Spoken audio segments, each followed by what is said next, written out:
Olá, eu sou Paulo Silveira, esse aqui é o hipsters.tube, em uma edição muito especial. Esse é o primeiro episódio de uma série onde a gente vai conversar com professores e professoras das faculdades de tecnologia do Brasil, dos diversos cursos. A gente começa hoje com ciência da computação, mas a gente vai passar por engenharia, por cibersegurança, por ciência de dados, por análise de sistemas, sistemas de informação e diversas outras, para que você consiga finalmente tomar aquela decisão.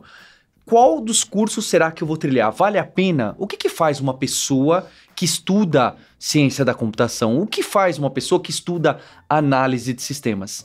E isso tudo está sendo trazido junto com o time da FIAP.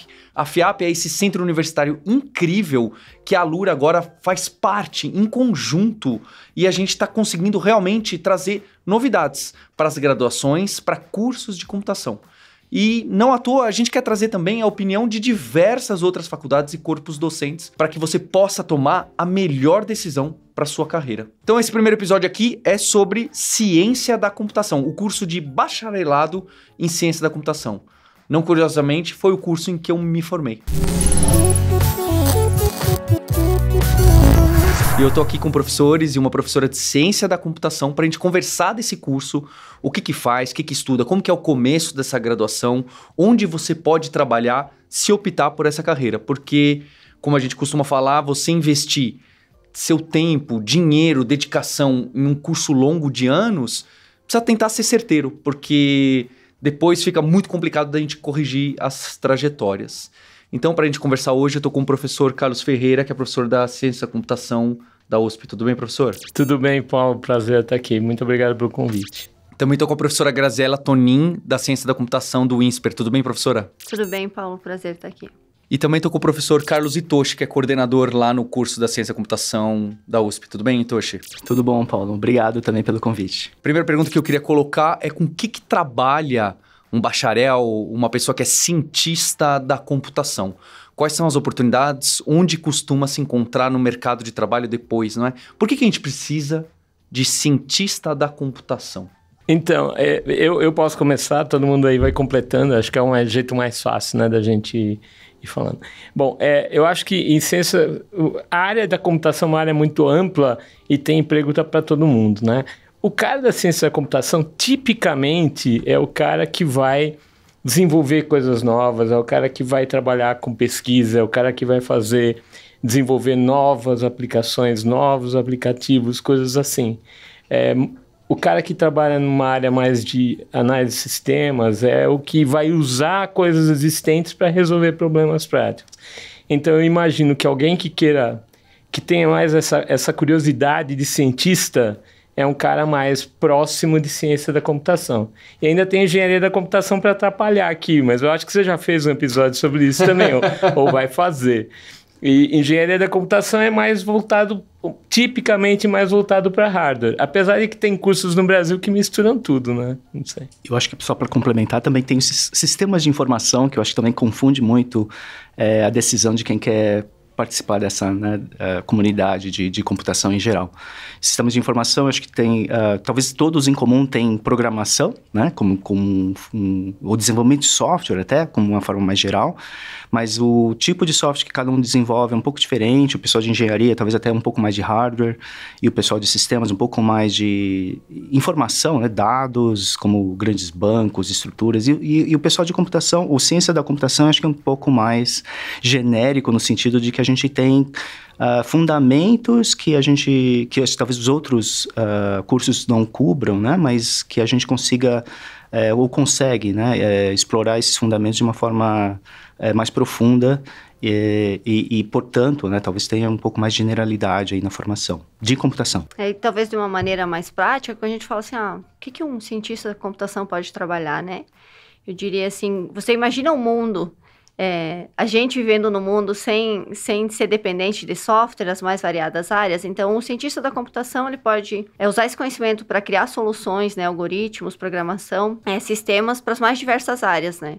Então, quando a gente fala praticamente e diretamente de tipos de profissão que a gente tem em ciência da computação, ele pode ser um engenheiro de software, mas quando a gente cria um software, tem a pessoa que vai programar esse software, tem a pessoa que vai gerir o desenvolvimento em termos de custo, de estratégia, estratégia, né, de pessoas, tem a pessoa que vai olhar para as metodologias que estão sendo usadas. Então, hoje, o profissional de ciência da computação, ele desenvolve esse software, mas tem toda essa infraestrutura para que esse software chegue no mercado e depois para manter esse software, que ele também pode estar atuando, né?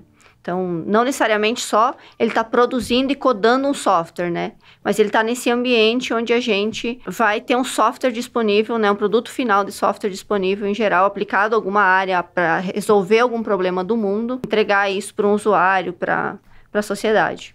Então, todas essas áreas, meio que dentro da produção do software, né?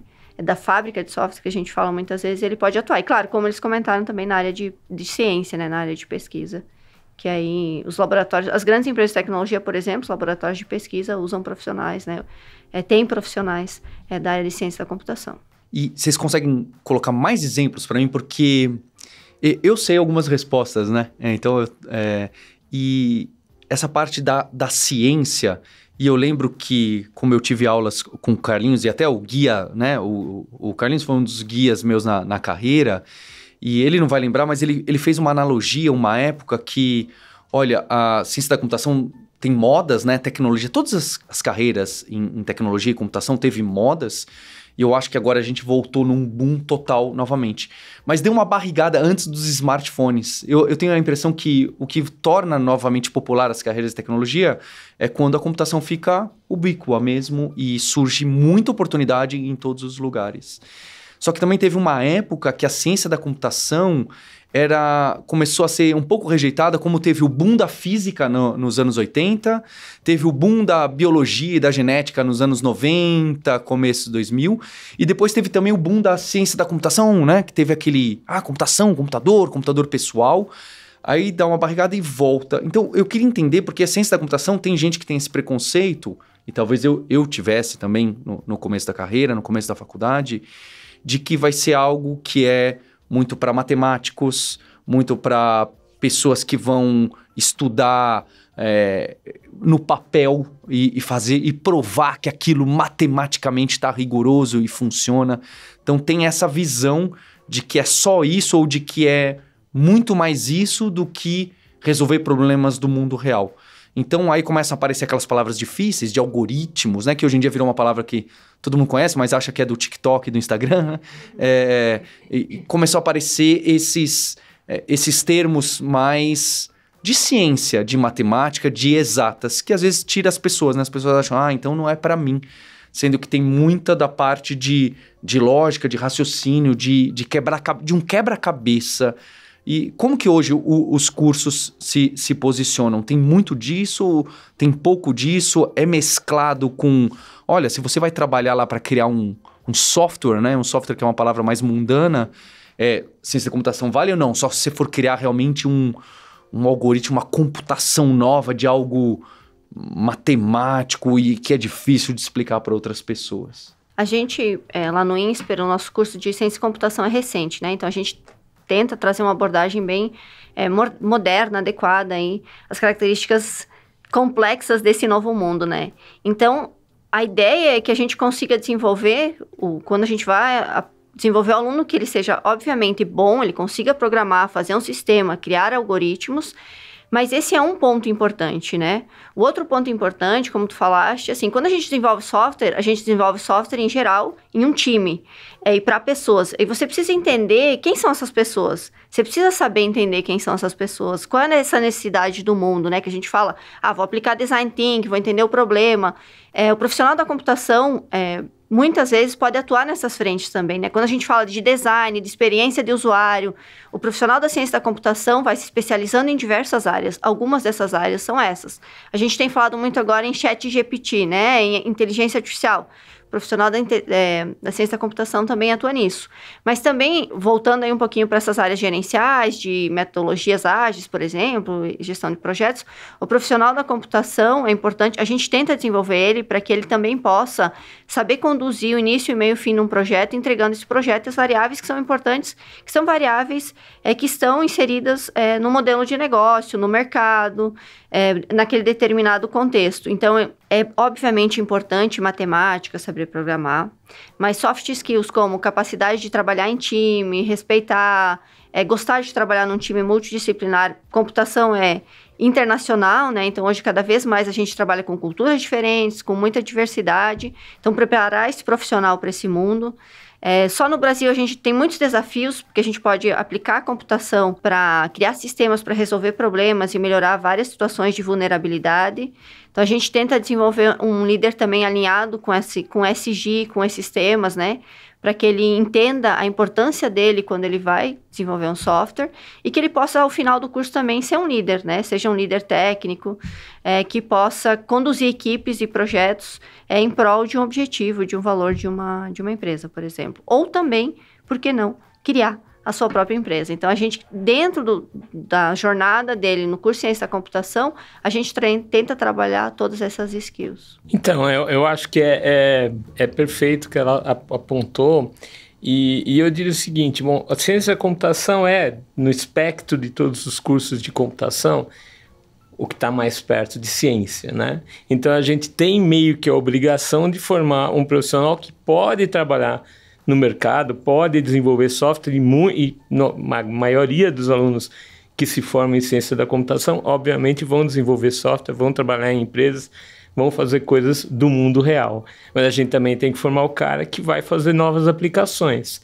Então, é fundamental que a gente dê o arcabouço teórico importante para ele também desenvolver essas coisas. Então, obviamente, é super importante ele ter soft skills, é super importante ele desenvolver toda a parte gerencial e tudo mais, mas também é super importante ele ser capaz de ser o próximo cara que vai desenvolver o próximo gerenciador de alguma coisa. É o cara que vai poder trabalhar numa grande empresa fora do Brasil para desenvolver, para otimizar um sistema existente, para ter uma ideia, para revolucionar o mercado. É isso que a gente tem que formar.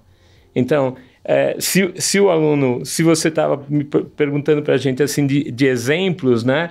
Eu acho que o cara de ciência da computação é o cara que é capaz, pode ser capaz de trabalhar com esse tipo de coisa, pode ser capaz de trabalhar com o desenvolvimento de coisas novas, mas a gente obviamente dá a formação suficiente para ele ser o desenvolvedor de software que vai atuar no mercado e vai ser líder no mercado, no desenvolvimento de software normal também. Complementando, então, talvez um pouco o que o Carlinhos falou, eu sou engenheiro de formação, né, e aí eu migrei, talvez, para a área de ciência da computação. Então, só para, talvez, diferenciar um pouquinho, eu acho que em engenharia a gente aprende muita ferramenta, construir coisa, aplicar o conhecimento, e a ciência, ela é um pouco mais diferente, um pouco mais ampla no sentido de explorar mais fundamentos, né? Entender como as coisas funcionam, por que funcionam, um pouco de matemática, física, algoritmos, teoria.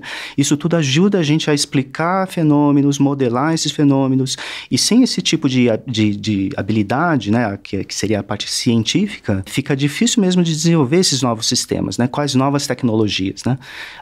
Então, o curso de ciência não é só aprender uma ferramenta, aprender a programar em Python, ou C, ou Java, ou aplicar um SQL e assim por diante, né?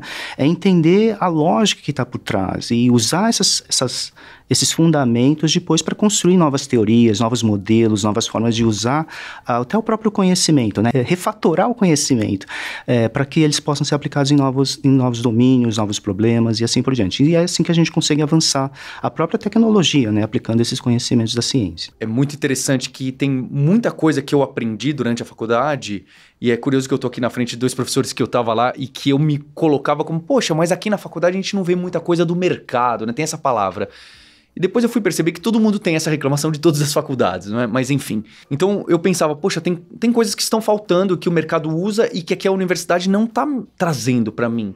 E demora um pouquinho pra gente perceber que tem algumas coisas que somos nós mesmos que vamos atrás, e tem outras coisas que a universidade vai ajudar a gente a costurar. Tanto que quando eu saí da faculdade, meu primeiro impacto foi o seguinte: tem gente de outras faculdades, cursos técnicos, especialmente cursos técnicos, ou gente que não fez nada de ensino formal, que estava melhor do que eu nas ferramentas que a gente estava usando para criar o software mundano, uma app, um sitezinho. Essas pessoas já sabiam usar aquela ferramenta melhor do que eu, não tenha dúvida. Só que eu percebi alguns meses, poucos meses depois, 1 ano depois, que os conhecimentos que a ciência da computação me deu, eu conseguia resolver alguns problemas mais complicados com muito mais facilidade. Eu entendia por que aquele problema acontecia e não simplesmente, esse problema é assim que resolve, porque não sei. Mas faz assim que vai. Né? Tem muito disso no computador, né? Desliga e liga que funciona. Mas por que desligar e ligar nesse caso? É por causa disso. Então, você começa a ter uma formação mais ampla, né? Uma formação universitária mesmo, que vai te ajudar a resolver problemas. Se é uma coisa que a gente gostaria que uma pessoa em ciência da computação aprendesse, é aprender a aprender. Né? Porque se ele aprendeu, se a gente conseguiu ensinar isso para ele, a gente fez o nosso trabalho. Porque é óbvio, as tecnologias vão mudar. O curso de computação na USP já está chegando em 50 anos. A gente tem profissionais que se formaram há 50 anos atrás. Eles têm que ser úteis no mercado até hoje. E como é que eles passaram? O cara se formou naquela época que ele tinha um computador, um mainframe, grande porte. Provavelmente eles sabiam programar COBOL e Fortran, talvez, né?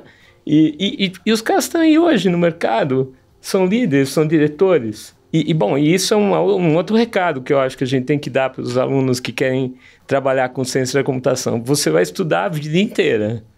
Você vai ter que aprender a vida inteira, porque tecnologia vai mudar e faz parte do seu papel se adequar à tecnologia, né? Eu acho que o que a gente fez foi ensinar você os fundamentos suficientes para você entender o que aquela tecnologia está fazendo e aprender rapidamente. E aí, só complementando também, acho que esse ponto é bem importante, né? Aprender a aprender, porque, como o professor falou, as tecnologias mudam a todo tempo, e aqui eu acho que tem uma diferença em relação ao sistema, né? O sistema da computação, o sistema de informação, ele é mais voltado a pegar uma tecnologia, uma ferramenta atual e aplicar e resolver um problema, né? Só que essas ferramentas, essas tecnologias vão mudar. E ele cumpre o seu propósito nesse sentido.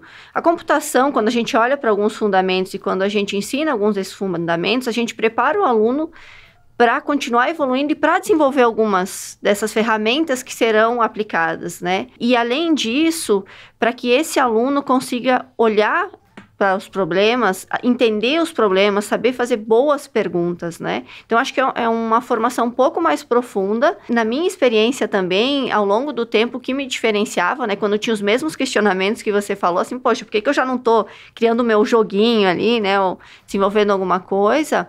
É que, independente da área que eu vá trabalhar com computação, eu consigo ter uma percepção e fazer perguntas mais adequadas e talvez um entendimento melhor daquele problema e, consequentemente, criar uma solução mais adequada para aquele problema, graças aos fundamentos de lógica, de algoritmos, né? E N outros que a gente aprende em ciência, que eu acho que é um ponto bem importante, né? E que a gente acaba trabalhando ao longo da jornada do aluno em ciência da computação. E aproveitando, então, quando um aluno, uma aluna entra no INSPER, na USP ou em outras faculdades, até para ter ideia do que vai encontrar. Eu acho que essa expectativa, nesse momento de escolha de curso, de graduação, ela é muito descalibrada, né? As pessoas estão esperando uma coisa e é completamente diferente, e a gente nem consegue entender por que essa pessoa estava imaginando que era assim, né?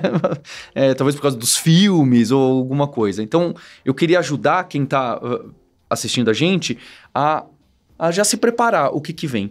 Queria entender como que é o primeiro semestre, o primeiro ano, primeiras disciplinas. Isso é, como que está estruturado hoje em dia para que essa pessoa saiba o que vai encarar ali e já dar o tom, né? Se vai ser mais matemática, mais computação, mais programação, ou vai ser mais matérias básicas da universidade inteira, ou vai estar um pouco junto com engenharia. Então, as universidades, cada um tem o seu viés, não é? Que eu acho que é super saudável, plural, e também para ajeitar essas expectativas. Além de que a gente vai deixar os links aqui para os currículos de cada uma, tá bem? Bacharelado em Ciência da Computação da USP, ele tem um histórico de ser famoso por ser teórico, mas a gente recentemente, uns 10 anos atrás, em 2015, 2016, a gente reformulou todo o currículo para ele ser um pouco mais flexível, muito mais flexível do que era antes. Então, o primeiro ano continua sendo um pouco ensino básico, no sentido de a gente ensinar um pouco de cálculo, um pouco de estatística, um pouco de vetores, álgebra linear, e o resto é experiência, né, do o que é computação, como que a computação, os caminhos da computação que cada aluno pode escolher, porque a computação hoje cresceu muito e oferece muitas alternativas, e esse novo currículo, quer dizer, além lógico, das disciplinas de computação em si, que no começo é basicamente treinar algumas habilidades, né, de estruturação, de raciocínio, colocar isso numa forma estruturada, usando uma linguagem de programação, usando algumas estruturas de dados básicas e assim por diante. Colocando tudo isso em foco, uma vez que o aluno começa a entender como resolver um problema de forma computacional, usando aqueles conhecimentos, por exemplo, de matemática ou de álgebra linear, que são fundamentais, por exemplo, para a área de IA hoje, né? Modelar um problema, como é que a máquina aprende, né? O que é um exemplo que precisa ser colocado na máquina e assim por diante. Depois que ela começa a entender esses caminhos, aí a gente oferece trilhas. O BCC hoje tem 4 trilhas, uma é de teoria, outra de sistemas de software, a gente tem uma trilha de IA e uma trilha de e-science, né, que seria ciência de dados. Mas mesmo assim, com a nossa área muito vasta, muitos alunos optam por não seguir nenhuma das trilhas e seguir pedaços de trilhas para simplesmente satisfazer a curiosidade de cada um, exatamente. Então, o começo do curso ainda tem essas disciplinas que muita gente vai falar, poxa, física tem esse peso. Então, não tem mais física, mas tem as ferramentas que a gente acredita que são necessárias para, por exemplo, modelar matematicamente um problema, porque isso é o fundamento da computação, né? Então, tem um pouco de cálculo, tem 3 cálculos, tem álgebra linear, a álgebra linear é fundamental para machine learning, por exemplo, e muita estatística, 2 estatísticas, né, para poder, de novo, modelar o comportamento. Então, hoje, por exemplo, muitas áreas de conhecimento não usam nem usam computação, mas não como ferramenta para resolver o problema, mas para explorar outras soluções de problema, né, de forma estatística, por exemplo. Então, mineração de dados, bolsa de valores, né, o que eu vou investir, né, mas isso tem muito pouco de machine learning, mas tem muita coisa de comportamento estatístico dos dados. A gente tem um alto índice de evasão, né, em ciência da computação, então também pensando em reduzir esse índice de evasão, com toda uma parceria, né, a gente aprendeu muito com o que foi feito no Olin College em Boston, que tenta trazer aí uma educação formal, assim, uma educação profunda, aprofundada nessas áreas, mas também com um olhar moderno, né? A gente decidiu que no primeiro semestre ia trazer a gente chama de vida desenvolvedora de software, né, que é Developer Life. E o que a gente faz em Developer Life? Então, a gente optou para trazer esses conceitos mais formais aplicados por exemplo, no segundo semestre a gente tem ciência de dados, e aí traz lá os modelos matemáticos aplicados à ciência de dados, mas num primeiro momento a gente dá um overview e passa por essas diferentes áreas. Então, a gente vai aprendendo estrutura de dados e como a gente deveria fazer, por exemplo, um código adequado, né? Seguindo boas práticas, já fazendo um código numa linguagem, que no caso é Python.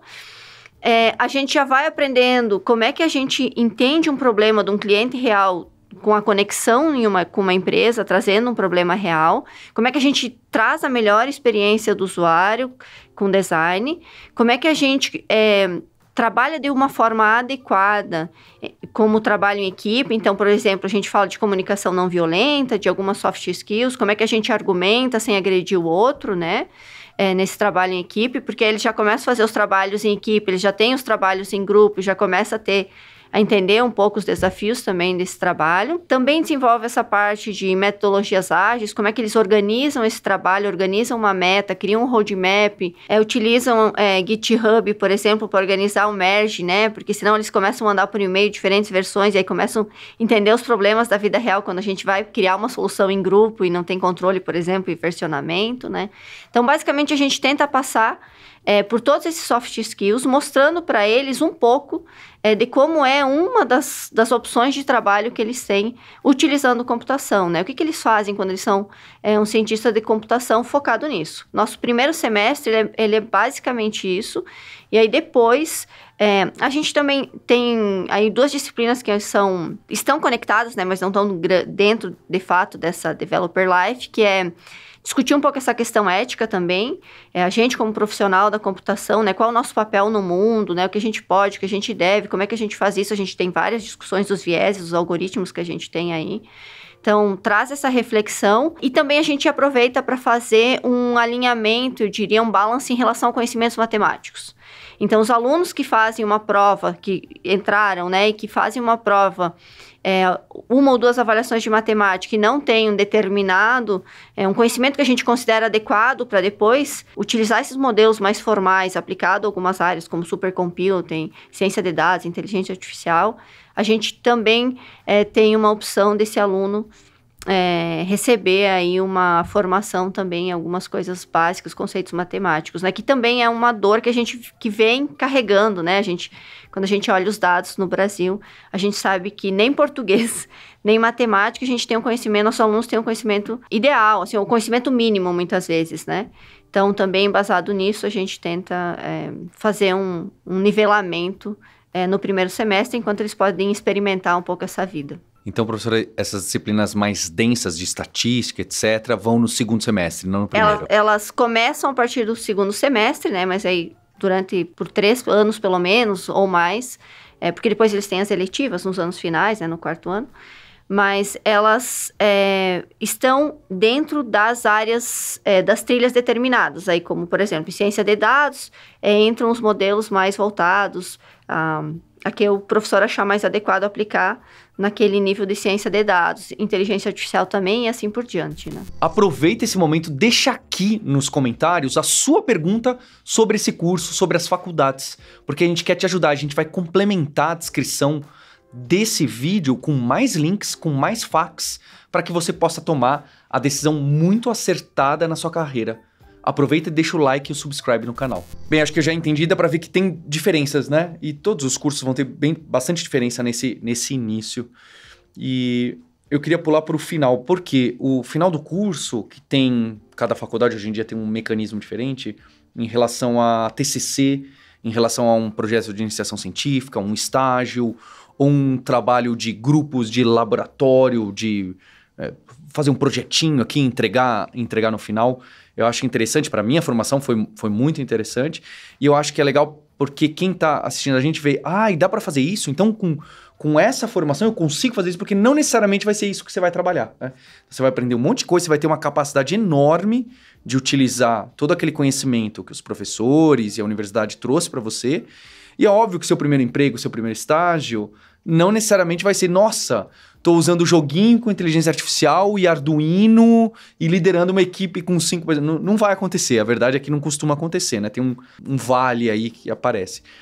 Então, o que eu queria saber é projetos legais de conclusão de curso, de fim de curso, de iniciação científica, que já passaram por vocês e que marcou muito. Porque pode ser inspirador para as pessoas que querem seguir a ciência da computação. E falar, olha que legal, teve pessoas que pegaram essa disciplina isso e resolveu esse problema. Virou uma empresa? Não virou. Virou a profissão dessa pessoa? Não virou. Mas é isso que a gente queria mostrar que você é capaz de construir e de criar. Então eu queria esses exemplos que vocês já... Seja vocês orientando esses projetos ou não. Vocês viram ali num grupo, né?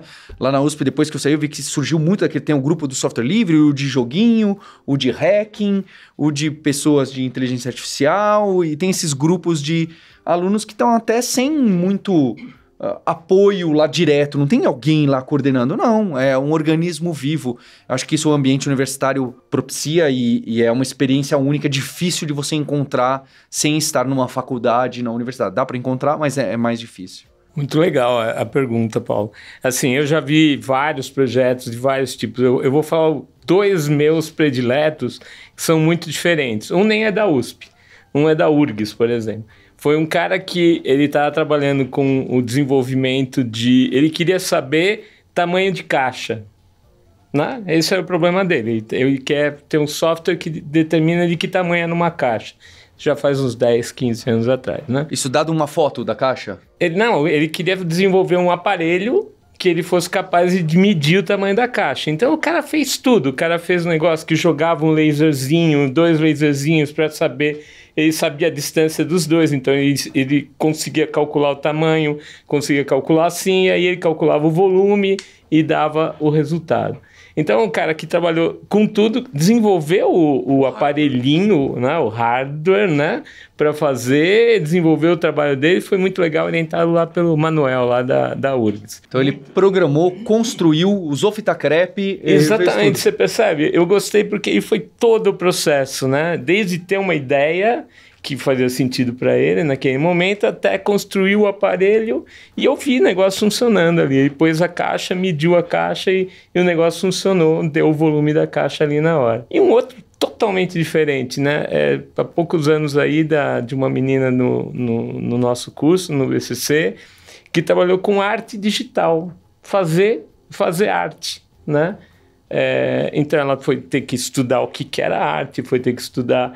né, com gente que trabalhava com esse tipo de coisa, né, desenvolver arte, desenvolver software que faz isso, né, eu achei também muito original, muito diferente, mostrando, né, um pouco o que o Hitoshi falou, né, como a gente tem um curso que, sei lá, do segundo ano para frente, quase tudo é disciplina eletiva, quer dizer, cada aluno faz um curso diferente, né, a maior parte são disciplinas eletivas na área de computação, mas ainda tem muitas disciplinas absolutamente livres.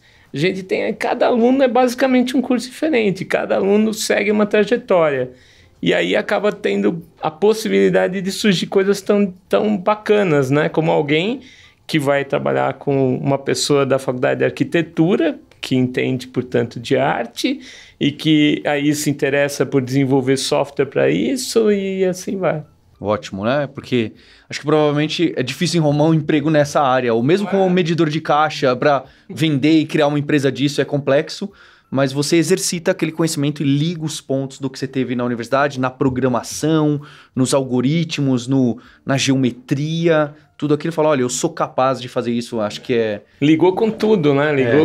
Ele teve que, de alguma forma, usar matemática para estimar os volumes a partir daquelas medições que ele fazia. Teve que usar hardware para... né, usar aquele... Eu achei aquele trabalho realmente muito bacana. Tem vários exemplos interessantes, mas um recente que eu achei que usa inteligência artificial, tem um modelo econômico específico, e ele não é muito utilizado e não tinha nenhuma implementação automatizada. Então, os alunos desenvolveram um modelo, né, e treinaram esse modelo com técnicas de inteligência artificial para fazer alguns estudos para uma asset para... tomar decisão no investimento, para que o algoritmo tome decisão, segundo aquela abordagem econômica, né, aquela forma, decisões automáticas de investimento e ver o quanto isso era eficiente ou não. Então, eles tiveram que estudar e criar esse modelo e fazer alguns testes com o banco de dados do mercado. Além disso, eu gosto muito também daqueles voltados a propósito também, né? Então, a gente tem várias parcerias com hospitais, onde alguns alunos melhoram a eficiência ou melhoram a acurácia de um exame aplicando tecnologia, por exemplo, né? Exame para as mais variadas áreas. E aí tem todo o propósito envolvido nisso, né? Que eu acho muito legal. Mas a gente tinha em parceria também, a gente tem os cursos de engenharia, né? Em parceria com engenharia mecânica, por exemplo, fazer um modelo para melhorar a eficiência de uma turbina eólica, sabe, de geração de energia. Então, eles tiveram que... você não tem como testar na prática, então você tem que trabalhar muito com dados, com análise dos modelos que já existem, para tentar entender como você projeta um novo modelo, para ver se depois, quando você aplicar na turbina, de fato, você consegue uma melhor eficiência energética e também tem toda a conexão com o meio ambiente. Eu tenho alguns projetos, quer dizer, eu acho que um que me vem à cabeça agora, vendo para o Paulo aqui, acho que talvez o primeiro projeto que eu orientei que foi sobre 20 anos atrás, sobre educação à distância. Naquela época a gente não tinha nenhum sistema online para dar suporte aos cursos da USP. Não sei se você lembra, acho que você lembra muito bem. Mas aí a gente sentou junto e falou, poxa, como é que o Departamento de Ciência da Computação não tem software para fazer esse acompanhamento, né? E a gente começou a projetar o nome era Panda, né? Isso. E o Panda ficou vários anos rodando e teve várias evoluções. O Guilherme chegou a trabalhar com a gente em algumas delas no TD, enfim. E eu acho que talvez isso tenha influenciado na carreira de alguns de vocês. Acho que o Hitoshi está dando uma piada interna, um spoiler aqui, porque o Panda foi meu projeto de conclusão de curso. E eu acho isso curioso mesmo, o poder da universidade e a capacidade que alguns professores têm de inspirar e de guiar, e realmente eu acho que esse ambiente costuma ser único, que eu acabei fazendo o TCC numa área que acabei montando uma empresa depois e trabalhando só com isso.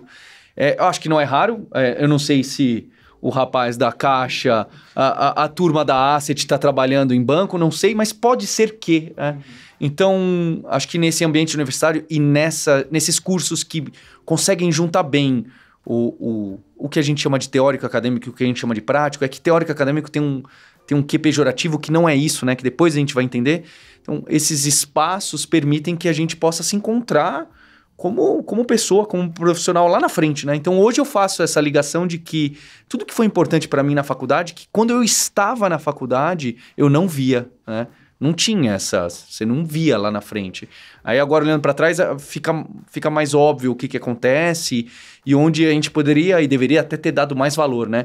Todas as disciplinas que eu não fui direito na aula, eu não dei importância, depois de um tempo eu falo, poxa, mas tinha aquilo, né? Se eu tivesse visto melhor, eu estaria entendendo essa conversa, eu estaria entendendo essa discussão, eu estaria fazendo melhor o meu trabalho. Todas essas disciplinas que vocês citam, o começo de cada um ser diferente, né? Achei muito legal que tem essa diferença do INSPER e da USP, foi pensado por um grupo de pessoas que tem já uma experiência de trabalho, de ciência, de mercado únicas e que faz sentido ali. Não é, às vezes a gente é aluno, a gente tem aquela impressão que, não, alguma pessoa maluca foi lá e juntou um monte de disciplina e jogou, pronto, tá aqui, né? Não foi isso, teve uma discussão gigantesca e eu acredito que a maior parte muito bem feita. E que aí gera essas oportunidades. Então eu fico... É raro, né? Eu trabalho muito com YouTube, vídeo, podcast, e ter os meus professores aqui comigo é uma situação um pouquinho diferente, que me tira um pouco da zona de conforto, que normalmente eu sou uma pessoa, para esse tipo de situação, completamente confortável. Então eu fico agradecido pela lembrança, professor. Não, acho que foi importante, eu acho que é um excelente exemplo. E a gente recebe... acho que o curso, o BCC, né, evolui bastante no sentido de dar mais oportunidade. A gente acho que aprendeu que os alunos estão lá não só para aprender, mas para experimentar e desenvolver esses soft skills que a Graziele falou. Uma das coisas que a gente... Então, liderança, trabalho em equipe. Então, a infraestrutura que a gente tem no IME é muito boa. À medida que a gente dá o poder, né, para os próprios alunos desenvolverem os seus próprios projetos, que são... No caso, os grupos de extensão que a gente tem no BCC, então você tem techs, por exemplo, que não é necessariamente um fim monetário, financeiro, mas é um fim social, né? Eles dão aulas, por exemplo, para as comunidades que têm mais pobres que estão ao redor da USP. Você tem o hardware livre, né? Que você pega problemas, por exemplo, centrífugas, né? Um exemplo que eu acho que é bastante bacana, que é uma centrífuga que custa, sei lá, milhares de dólares. Eles fizeram um projeto para reduzir o custo em 2 ordens de grandeza e você consegue fazer isso, né, com alunos da graduação que não só organizam o projeto, vão atrás da verba, resolvem o problema e tem lá o sistema funcionando no final. Assim como a gente, 20 anos atrás, fazia pandas em uma área que estava começando, que é a educação à distância, né? Ou pelo menos sistemas de educação à distância. Hoje a gente tem grupos trabalhando em inteligência artificial, processamento natural de voz, você tem hardware livre, você tem as techs, você tem vários outros grupos, finanças, né? Que você usa IA. Lá dentro da computação tem esses grupos trabalhando com isso. Isso, exatamente. E acaba gerando não só os grupos, mas muitos desses trabalhos são TCCs, viram TCCs ou viram alguma outra créditos, né? Porque a pessoa não está lá necessariamente só trabalhando de graça para aprender, mas acaba virando um TCC ou virando talvez uma iniciação científica e assim por diante. Vale a pena dar uma conferida no site da gente lá no bcc.ime.usp.br, que é um site mantido pelos alunos em que eles, por exemplo, têm todos os TCCs de toda a história, inclusive o seu tá lá. Que vergonha. Estão todos lá, e eles que mantêm. Tem todos os grupos de extensão também, então é bem legal. Você falou no hardware livre, eu lembrei que agora eles estão desenvolvendo um balão, né? Um balão meteorológico, né? Junto com o pessoal da astronomia, acho que é astronomia, eles estão desenvolvendo software para levantar um balão. Assim, um negócio que custa milhões ou milhares de dólares, eles estão fazendo uma solução caseira de hardware que vai poder permitir que as coisas funcionem muito melhor, é muito mais barato, né? É bem legal, vai ajudar o pessoal da astronomia, acho que é astronomia, meteorologia, né? Meteorologia.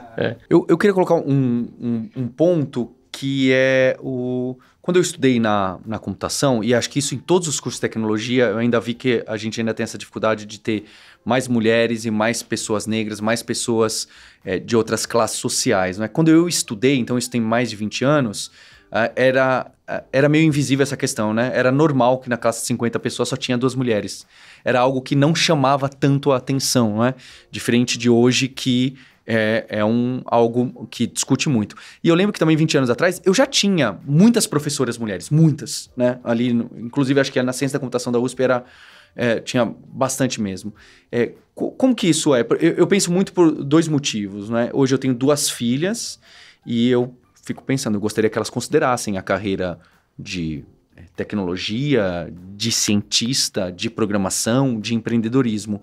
E a gente tenta lutar e trazer essa representatividade para aqui na aula, etc. Para essa série que a gente está trazendo aqui de debates, de discursos, professoras mulheres a gente encontra. Tem garimpar, tem que conversar, essa é a verdade, tem que procurar, a gente encontra. Professores e professoras negras é muito mais complexo, muito mais complexo. A gente tem uma nova geração, porque o Carlinhos sempre foi uma pessoa que, mesmo lá quando isso não era ainda uma discussão pública ativa, eu lembro que o Carlinhos sempre trazia esses questionamentos, falava, alguma coisa está estranha, precisa pensar aí, que senão a gente não vai dar espaço para outras pessoas que poderiam estar e que gostariam de estar e nem sabem, não é? Então, eu queria que um dia minhas filhas assistissem esse vídeo e falassem, pô, quem sabe eu vou estudar esse negócio que meu pai estudou também, né? Porque eu vou ser bem-vinda lá. Essas questões têm melhorado, têm andado, evoluído, seja cotas, bolsas, ou seja mesmo a gente está enxergando essa transformação? É óbvio que eu tenho minha opinião aqui também. Então, a questão das mulheres, assim, tanto a USP quanto o nosso curso, como a Sociedade Brasileira de Computação, ela se preocupa muito, tem muita coisa acontecendo sobre isso, mas a minha visão é que, infelizmente, a gente ainda não está conseguindo vencer alguma barreira. A gente ainda está com os cursos de computação em geral no Brasil, tem entre 12% e 13% de mulheres. O nosso curso não é uma exceção, não sei quanto ao INSPER, mas assim, eu chuto que também não seja uma exceção. A gente, de alguma forma, ainda não conseguiu vencer essa barreira. E o que a gente tem feito? Bom, a Sociedade Brasileira de Computação tem feito diversas coisas. Lá no IME, em particular, tem um projeto de... a gente tem que mostrar modelos positivos, né? Então, a gente traz as meninas do ensino médio para ter aula de Python por professoras, com monitoras. Então, a gente cerca as meninas com meninas, a gente tenta fazer com que elas sejam bem acolhidas, porque...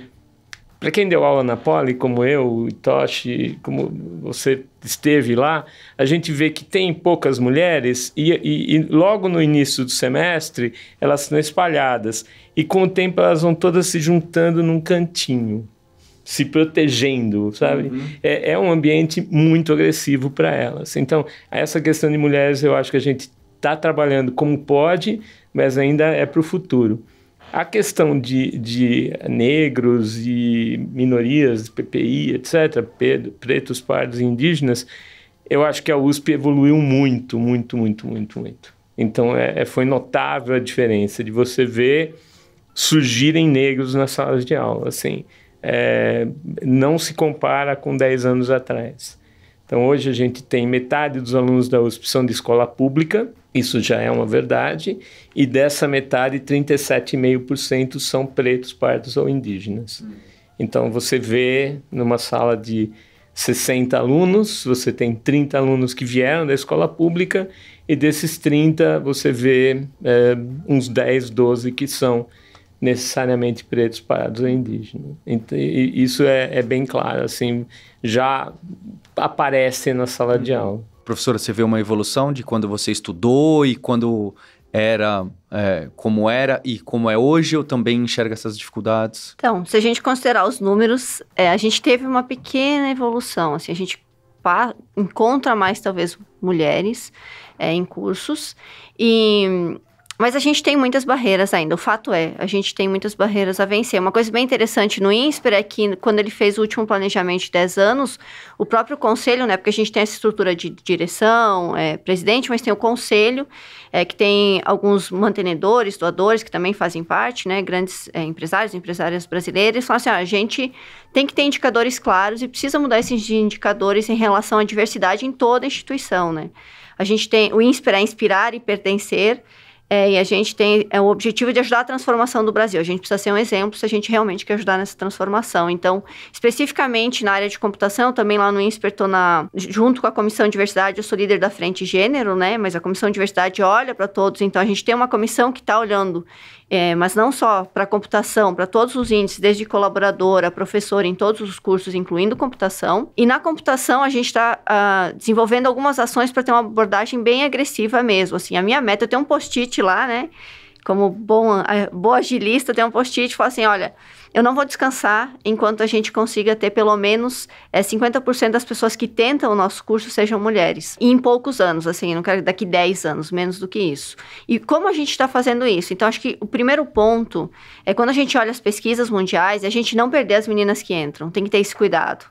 O ambiente, ele não pode ser ruim para elas. Então, desde quando a gente vai fazer uma formação de grupo, ter esse cuidado, né? Tem uma pesquisa que prova que é importante ter as meninas estarem, não todas em um só grupo, mas ter 2 meninas, por exemplo, em um grupo. É claro que dependendo no tamanho dos grupos e tal, mas ter esse cuidado. A gente tem esse canal de escolha e rodas de acolhimento para conversar com as meninas, para entender, assim, quais são as dificuldades, o que você está enfrentando, porque elas tenham além de, obviamente, auditoria formal externa que a gente tem para que elas podem fazer qualquer denúncia anonimamente, né, em casos que elas achem necessário, a gente tenta ter essa aproximação, nós mulheres, para que possamos ouvi-las, né, então para que a gente consiga manter que essas meninas não desistam por razões inaceitáveis, inadmissíveis. E isso, e aí a gente também tem entidades, então, por exemplo, lá no INSPER tem uma entidade voltada à comunidade negra também, que tem esse olhar, né, que não é só da computação, então, que é de toda a instituição, qualquer aluno. A gente tem o programa de bolsas, né, que é bem importante, então acessem lá, quem quiser contribuir também para o nosso programa de bolsas, mas a gente consegue não só... o aluno tem isenção de matrícula, mas ele tem um lugar para morar, ele tem computador, ele tem inglês, então ele tem todo um suporte no primeiro ano, e depois esse suporte, né, ao invés de ele ter um lugar para morar, ele tem um auxílio moradia, então ele consegue por um tempo viabilizar o estudo dele, né, para que ele de fato consiga se alimentar bem, né, ter um lugar bom para ficar. Então, para essas, por exemplo, quando a gente está falando de negros, em geral são também populações mais vulneráveis, né? Então, para que a gente não exclua essas populações também, que elas de fato tenham a oportunidade de chegar, a gente tem toda uma estrutura de suporte, além de acompanhamento psicológico, a gente tem lá no Multi-INSPER, né, para que possa dar esse acolhimento para as meninas, para os negros, etc. Mas, além disso, a gente tem formações para os professores, tá? Como é que a gente, por exemplo, um professor que é do sexo masculino, né, também tem uma linguagem adequada, uma conduta adequada, que majoritariamente ainda nos cursos de ciência da computação, engenharia, por exemplo. Além disso, a gente está fazendo aí essa outra parte. Como é que a gente atrai mais meninas, né, que queiram entrar no nosso curso? E uma coisa que a gente tem feito muito é ir nas escolas, conversar com os alunos, conversar com os estudantes, trazer os estudantes para visitação, para conhecer a nossa infraestrutura, para falar assim, olha, aqui você vai vai poder, né, ser você, vai ser bem acolhido, vai ter uma instituição que se preocupa com a sua população, com as suas necessidades, com as suas características específicas. Então, a gente realmente está desenvolvendo dezenas de ações em todas essas frentes para que realmente a gente quando olhar para os números lá atrás e tá monitorando isso com indicadores, né? Então, assim, os nossos conselheiros, toda vez que tem lá os indicadores, todos os indicadores que a gente precisa atender, um deles é isso, a gente realmente está olhando para a diversidade, está melhorando esses indicadores, o que a gente está fazendo? E outra preocupação é a gente estar utilizando também de estudos científicos, né? A gente está num projeto agora, que eu até estava ontem em Recife conversando com uma pesquisadora dos Estados Unidos, que é a Karen, sobre gênero. Então, como é que a gente também... Por que as meninas que vieram para o INSPER vieram para o INSPER? E por que as não vieram para o INSPER, né? O que levou elas a tomar essa decisão? Elas não sabiam que o INSPER existia, que tinha computação lá, elas acham que computação não é para menina, nem sonhavam que existia computação. Então, agora também a gente começou um projeto científico, em conjunto com esse projeto mundial, que é para realmente entender as razões pelas quais... Porque todos os estudos mostram, assim, que a complexidade é tamanha, que as razões são muitas, pelas quais hoje a gente não tem mulheres na computação. Então, falta de referência é uma. E aí, até mais uma coisa que a gente faz, a gente tem essa aproximação com o mercado, né? Então, todo semestre, vários profissionais de diferentes empresas do Brasil e do exterior conversam com os alunos para falar assim, tá, o que é ser um consultor em TI? O que é ser um analista de dados, né? E aí, a gente tem o cuidado de trazer várias mulheres para falar assim, olha, como é que é uma carreira na área de TI? Não é legal? Porque um dos critérios é falta de referência. Faz com que, às vezes, elas desistam. E tem muitas referências. É esse que dá pra gente trazer. Esse é um passo simples, né? Dá pra gente fazer. Exato. Por exemplo, agora a gente vai decorar lá toda uma arquitetura nova num laboratório. E aí, qual a nossa preocupação? É que tenham... a gente vai utilizar frases, pessoas, referências. Então, cientistas mulheres, cientistas negras, entende? Que a gente... Quando vá já colocar no ambiente, as pessoas, o negro que entra lá, ele pode se sentir incluído. Ele vai falar assim, olha, eles têm como referência um cientista negro aqui. E eles usam isso como exemplo. Então, a gente está tendo todo um cuidado, tanto na parte humana, quanto na parte de infraestrutura, para a gente internamente melhorar e, obviamente, ser um lugar excelente para essas pessoas, para que elas se sintam bem lá e queiram continuar lá, mas também para atrair novas meninas, novos negros para a nossa instituição. E para falar de ciência de computação, para quem quer entender mais e gostou dessa carreira, eu vou deixar inclusive aqui links para os vídeos da Kiziterra, para vídeos da Chute, que estudou na USP, para vídeos da Rafa Ballerini, para vídeos da Mila Laranjeira, lá de Minas Gerais, que são pessoas algumas que estão na ciência da computação, doutoras, e que fazem vídeos no YouTube, que são referências e inspirações, né? A Roberta Arcoverde, minha amiga, Então, tem muitas mulheres que são totalmente inspiradoras, estudaram ciência da computação, engenharia de computação, e que pode mostrar, e para ser bem sincero, fazem um trabalho incrível e melhor do que os homens estavam fazendo na influência e mostrando o que faz uma pessoa que está em ciência da computação. E eu espero que esse vídeo, esse episódio possa ter te ajudado na escolha para você tomar essa decisão, conversar até aqui os links com os currículos, não é? Que o Carlinhos falou, a professora Graziele também, a gente vai deixar aqui links para esses e outros currículos para que você possa tomar essa decisão importante na sua vida, entender melhor os TCCs, os trabalhos que outras pessoas fizeram de iniciação científica, de estudo, de estágio, para que você possa ter uma mínima ideia de onde que você vai parar, o caminho que você quer percorrer. Então é isso, até a próxima, tchau!